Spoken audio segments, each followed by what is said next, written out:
জীবনে কি পেলাম কিছু জানি না, কিন্তু 4-5টা বাঁশ খেয়েছি এটা খুব ভালোভাবে জানি।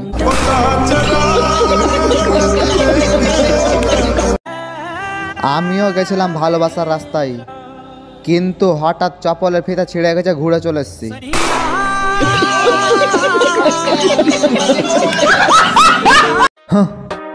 মন দেওয়া তো দূরের কথা, কাউকে হসপট দেওয়ার আগে 10 বার ভাবি।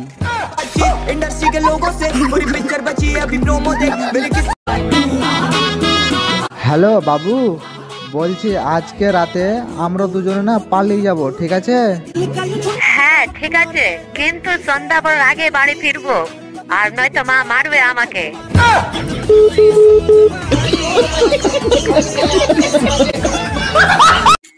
মামু তোর কানে তুলা কেন গুজা আছে? কিছু বলছিলি মামু? কানে তুলো বুঝেছিল, সেজন্য শুনতে পাইনি। কিছু বলছিলি? গালি